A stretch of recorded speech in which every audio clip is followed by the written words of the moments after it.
What's happening, everyone? Welcome back to the channel. I am D-WIZZLE, and we're continuing to talk about Stranger Things, leading up to Season 4, Volumes 1 and 2 being released really soon. I've already talked about the first two seasons. If you guys haven't seen my review for those, I'll leave a link in the description below so you can watch them. But today, we'll be talking about Stranger Things, Season 3. Once again, I'll put a spoiler warning up here for those of you who haven't seen it. I'm going to talk about some details here and there, but I'm not going to go out my way to give away every spoiler thing in there. But just going to put that up there if you want to go into it clean.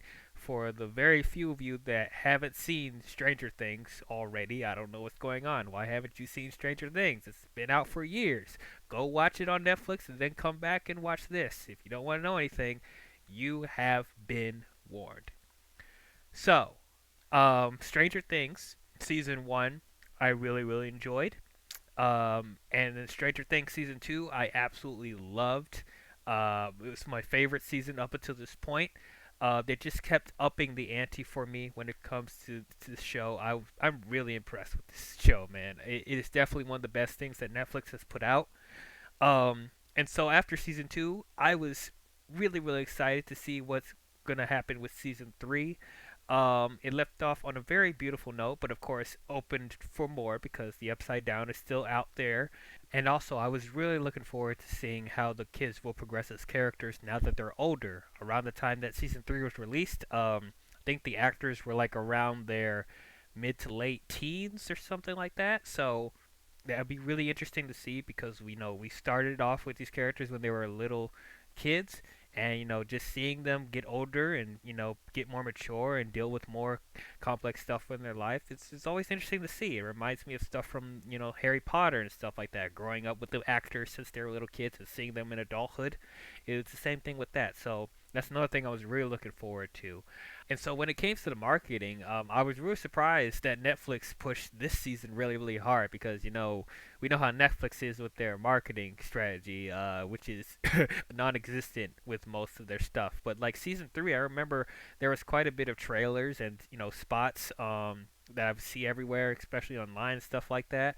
So they were really pushing this season hard, and by the looks of it, it looked really good. As far as how the show looked, it looked visually it looked great. The action set pieces looked really good, and seeing the kids now, grown up, and seeing them go into, more of their teenage phase, like it looked pretty interesting. So I was really pumped for this season. So after watching it, how did I feel about season three? I liked it. I enjoyed it quite a bit. Um, did I think this was better than season two? No. To be honest, season three is probably my least favorite of the series so far. But not to say that it was bad. I definitely didn't think it was a bad season. I just feel like there were decisions made with the characters and the story that kind of frustrated me, and I personally felt like I didn't enjoy everything from start to finish with this season. But overall, I still enjoyed it. I thought it was a good time. But before I get into my criticisms with this season, let me talk about the stuff that I really liked because there is a lot. Um, I already talked about how the season looked. Um, this this season is shot so beautifully. It is a gorgeous looking show. Like this is the best the show has ever looked visually. And we're definitely in the heart of the 80s. We're in 1985, and you feel that vibe all over this season. But at the same time, they still found a way to not make it too gimmicky. But of course, you see the 80s fashion and the bright neon colors everywhere, and popular 80s movies like Back to the Future is out there. So I definitely loved that 80s vibe. It was really cool. It brought more energy to the show than it did in the previous two seasons. So from a visual standpoint, it looked absolutely gorgeous. And as far as the effects and the creature stuff, like this is also probably the best it's ever looked.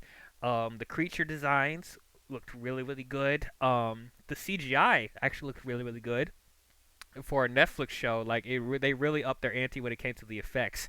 I will say overall that the show this season really felt like a movie. The previous two I could say kind of felt like movies too, but this actually literally felt like an 8-hour film. Like if they turned Stranger Things into a movie franchise, I think it would do really, really well. Especially how it looks, like it just reminded me of an extended film. And then also I gotta say, like the horror elements, I think were really on point. There was actually some legit scares and like some horror elements that reminded me of the directing styles from say a James Wan or Sam Raimi. Like they really upped their ante when it came to the horror elements in here, and it really helped to build the tension and make you feel, you know, you know, f- make you feel more for the characters as we're following them. Like we're legit scared for their lives in this season. So I definitely enjoyed that. Also, as I said before, I actually like seeing the progression of the characters, as they're getting older. It was very interesting to see, the group that we follow. We see them getting older. They're not little kids anymore, and they're starting to deal with more teenage, problems, or them just uh, getting more mature with their age and them being more interested in different things instead of just being, just doing nerdy Dungeons and Dragons type of board games thing. Like there's actually some characters that, want to do more, adult things or just more stuff that, that's for their age demographic more. They don't want to be treated like kids anymore. And you definitely see that conflict within the group because there's some of them that, can't let go of their kids nostalgia, and then there's some of them that, that's can't wait to grow up, and get girlfriends and stuff like that. So it was very interesting to see that. And then another character that I was really impressed with in this season was Billy. Um, he definitely he definitely impressed me this time around, especially his transformation in this season, becoming um, a servant to the Upside Down and the Demigorgons, that giant spider creature from the previous season. Like he does some acting in this season for sure. Um, and we got more development from his character. Like we actually got to see him as a kid, and just seeing him deal with the domestic abuse of him growing up and how that made him into the person that he was. So like you definitely felt for him as a character, and you felt more of a connection between Billy and his younger sister Max. So I thought all of that was very beautiful to see. And then another thing that I liked is that they gave Dustin a girl. Cause ending off of season two, like he didn't find a girl to dance with at the snowball dance, but I like that there was some closure and payoff with that, where they actually gave Dustin someone to love, cause Lucas and Max are together, and then Mike and 11 are together. Unfortunately, um, Will doesn't have anybody, but there's a reason for that, because he doesn't really care about girls at this point. He's still stuck with his nerdy stuff and doesn't really care that much about girls at the moment, which also built another conflict within the group. Of, as I said, some of the group wants to grow up and be teens, and the other ones, doesn't want to grow up at all. So that was really interesting. But anyway, back to Dustin. I thought the chemistry between Dustin and his girlfriend Susie. I thought that was really, really cute. There was that one moment, at the end where they're talking through the radio transmission, and Dustin's trying to get some sort of code from her, and she's like, "I'm not gonna give you the code unless you sing the Never-Ending Story theme with me." I thought that was absolutely cute and hilarious as well. That was one of my favorite moments in the season for sure. Also, we have newcomer to the show, Robin, played by Maya Hawke. I thought she was really, really good. She was really funny. She had some really good comedic timing, and I really liked the chemistry that she had with Steve, throughout this show. They both work at this ice cream shop, and it was actually really interesting to see, the progression of Steve along with that as well, because as we see him in season one, he's like this cool jock or whatever, but as the show progresses, like he starts to become more relatable, and seems to be not as cool as he makes himself out, and so he actually comes down to the level of the nerds and the dorks. He also builds more of a friendship with Dustin as they built on that in season 2. But seeing the chemistry and the relationship build between Steve and Robin, I thought was really really good. There was some very very good scenes with them bonding. There wasn't really a romance building between the two, but just two really good friends. It was also interesting to see that Robin was around when Steve was being the jock in high school, and of course he never noticed her. And just like it was just interesting to see, them coming out of high school and them dealing with the real world stuff and not, actually realizing the stuff with, them being popular in high school didn't really matter as much when they got out, into the real world, being adults, trying to deal with college, getting a job. Like, just seeing how they realized not all that really matters, and just made Steve more relatable and more likable as a character. So I definitely liked all that, and Robin, as I said, was really entertaining to watch, and she was very quippy, and she actually was really useful when it came to fighting the Russians and the upside down creatures and stuff like that, with her helping to get to translate the Russian language and stuff like that. So I thought all that was really cool. Also, another thing that I'm glad that we had in this season is we got to see more from Erica, Lucas's little sister. I thought she was really funny in the first season, but she didn't have a lot of screen time. But I was hoping in the next season we'll see more from her, and boy, do we! She actually plays an important role when she's helping Dustin, Robin, and Steve with fighting the Russians and fighting their infiltrating their base. So I'm really glad that we got to see more from her as well. And then I kind of liked the relationship that they were trying to build between Joyce and Hopper. Um, I thought it sucked that Bob died in the previous season. So Joyce is once again alone, which it just sucks because I really liked Bob from the previous season, and I really liked that Joyce actually found someone nice that made her happy. It's just sad that Joyce lost another lover, but Hopper did try to fill into that shoes slightly. I thought it was a bit quick that they were trying to make them a thing because it wasn't too long after Bob's death. So I thought it was weird, but at the same time, I guess it was nice because Hopper and Joyce have known each other for quite a while. So I guess that would slightly make sense, but I just wish there was more time to develop that because that just came out of nowhere. Um, okay, so what were the issues that I had with the season? Why did I not enjoy this as much as 1 and 2? Well, for one thing, the one thing that bothered me the most with this season was Mike and Eleven breaking up in the first episode. Like, why did they do that?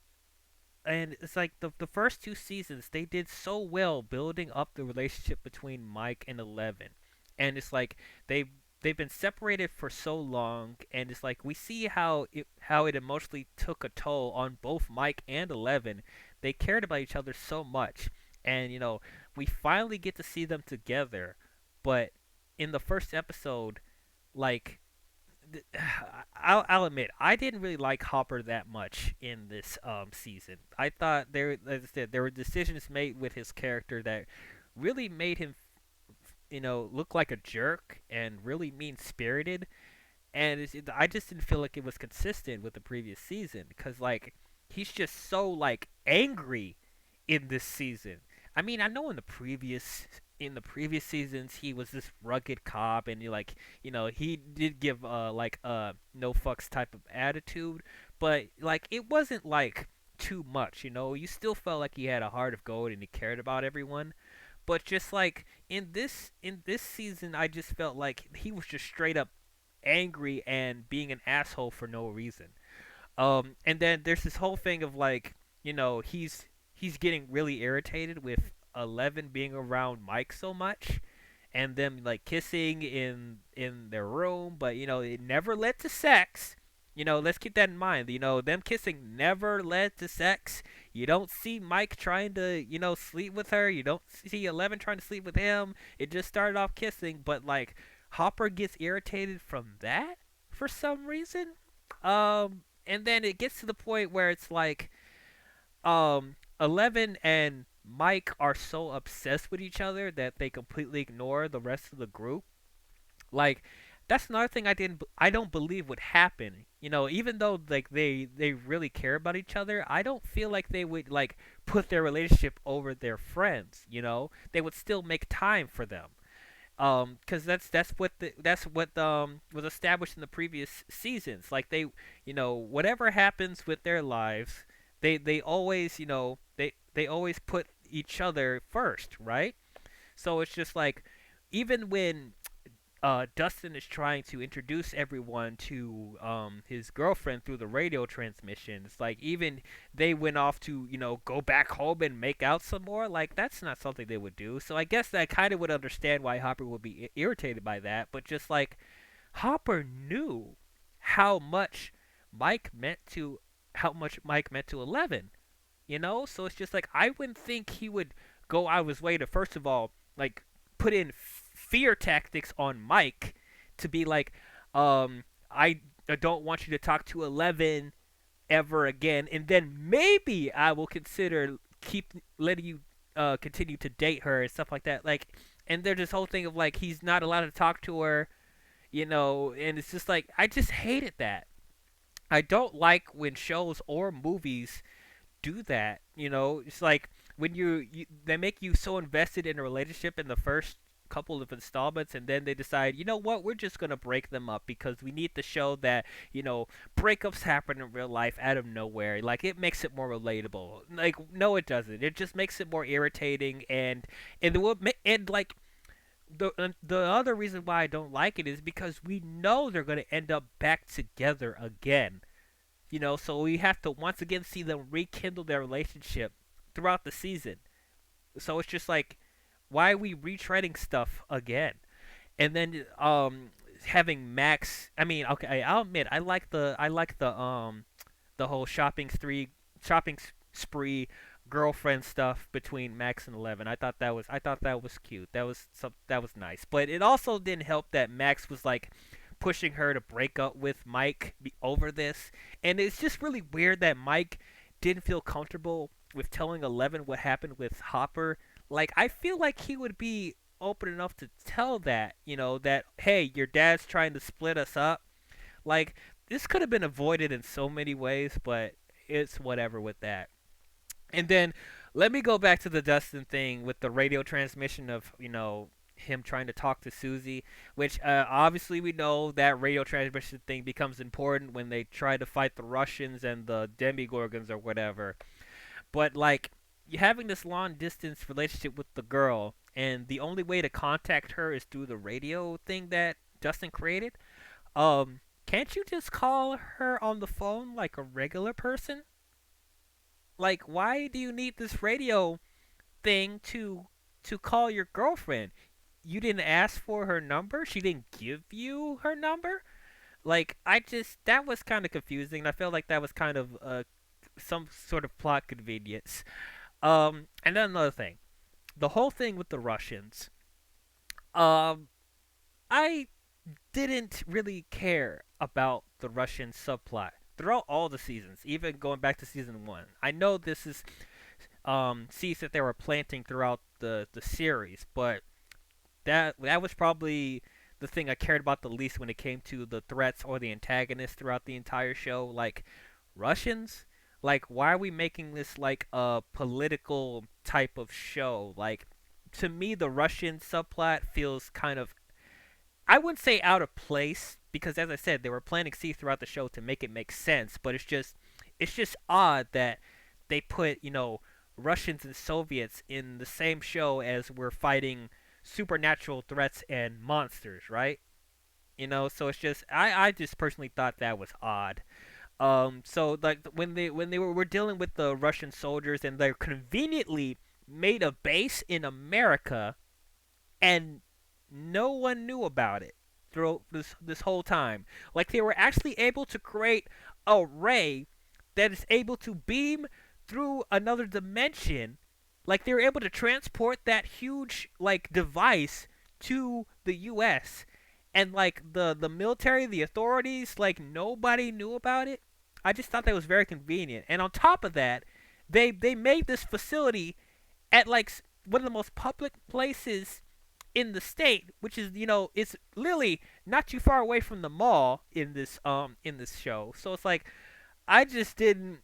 I don't know. I just found that stretching my disbelief quite a bit.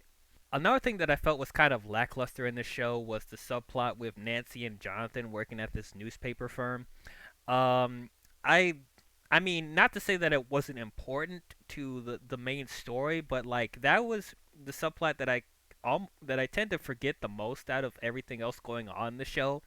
I don't know. It just didn't like draw me in as much as the other subplots. I mean, of course, you had that thing where like she's trying to follow the investigation of these like radioactive rats or whatever it is. And then the whole thing with this old lady being possessed by the upside down as well. I don't know. I just found that really forgettable. Like there wasn't really a lot to that subplot other than okay, you slightly understand how that giant spider creature is formed by the rats and like them combusting and them forming from the guts and stuff from that, which that's pretty disturbing too, by the way. Like that, like literally the monster is made up of the combustion of guts from the animals and the people that they possess. Like that's freaking crazy. But like yeah, Jonathan and Nancy don't progress too much as characters. I'll say Nancy progressed slightly, of her, her expectations of becoming perfect with everything. Like she learns not to put so much weight on her shoulders. But as far as Jonathan, like very little progression as a character. Like he's pretty much ends up at the same place that he was before. And then another decision that I personally didn't agree with was the group being separated at the end of the series. I know I'm skipping way towards the end, but like this is something that personally just bothered me because like um, throughout the season they were alluding that Joyce wants to move to another state and take Jonathan and Will along with her. Um, and like with the relationship and the talks that Joyce had with Hopper, I thought that he could possibly talk her into staying where they're at, because he that's where all of that's where she built most of her relationships and stuff like that, and they were able to conquer the upside down and the creatures there. So I thought that would possibly motivate her to stay, especially after the sacrifice that Hopper does at the end of the show. So it's just like I I don't know. I didn't know how to feel about everyone being separated at the end. I guess they were trying to treat it as like a semi like ending to the entire series, which obviously not because they set up for another season. Because you think that Hopper dies at the end, but he actually got taken by the Russians and stuff like that, which I thought was kind of random. But like I don't know. It just caused more complications. Like they were trying to make everything so tragic in this season. Like, oh, there's breakups happening. Oh, people are more angry. Oh, we got to separate at the end because we're moving on with our lives and stuff like that. But it's just like I don't know. I just felt kind of icky about that. That they once again are separating themselves again. Um, so I don't know. But what I will say, even though I had those criticisms with this show, like I will say, when we get from episode 4 on, I thought it was absolutely great. The entire climax with the all the everyone versus the Russians and the Demigorgons and stuff like that. The battle at the mall I thought was probably the best climax, the best set pieces of the entire series. I thought it was absolutely exciting. They really upped the ante when it came to the action sequences, the tension, like the intensity, the effects. I thought it was really really cool. And also the stuff at the the state fair and stuff like that. I thought it was really really cool. I thought it was really exciting. Um, yeah, the best climax probably of the entire series. So they definitely ended on a high note. So it wasn't all doom and gloom this season. Overall, I did enjoy this. I did like it. I just feel like you know as far as like the choices made with the story and the characters, I just wasn't liking as much as the previous seasons. I'll just be really honest. I didn't like that they broke up Mike and Eleven. I didn't like that they made Hopper such an asshole in this. I didn't like that Joyce felt the need to separate from everyone at the end. And I didn't care for the Russian subplot in the season. But outside of that, I still think the acting is really good. I still invested in these characters. I did like seeing them progress more as they grew up. Seeing them from little kids to like becoming teenagers. I just really like that progression of growth. Um, as I said, this is the best the show has looked visually and effects wise, and the horror influences I thought was really really good. Billy really stepped up in this season. I thought he did a really good performance. And I also thought Robin was a really good addition to the show, and I'm glad that Erica got more to do in this season. But yeah, I mean, I just feel like the first two were more consistent quality wise. I enjoyed them more from start to finish than this show. But at least, you know, they stuck the landing with this, even though like the first quarter of the season was kind of rough for me. So overall, I will say that Stranger Things season 3 is greatness. It's probably like a really low greatness because I was really thinking about it and I was almost going to give this pretty good, but I think there's a lot of things to like in this season where it's like I think it's better than pretty good, but it's probably like a really really low greatness compared to the high greatness I gave to the first two seasons. So that's just me. But anyway, those are my thoughts on Stranger Things season 3. What did you guys think about it? Did you guys love it? Did you guys hate it? Did you guys think it was okay? Was this the best season in your opinion, or was this the worst, or was it in the middle for you? Let me know your thoughts down below. Finally, I have caught up. Now I can get into season 4, volumes 1 and 2. Tune into those reviews when it comes out. But if you guys enjoyed this, don't forget to leave a thumbs up and subscribe to the channel. And please hit the bell if you want to be notified on future videos I'll be doing on the road to 500 subscribers. So please, let's hit that goal really, really soon. But hey, it helps if you at least leave a like. It helps me in the algorithm so you guys will actually find my videos and stuff like that. So a like, a comment, anything helps to contribute to my channel. But anyway, that's all I have for you Stranger Things fans, and I will see you guys in the next one. Talk to you guys later. Bye-bye.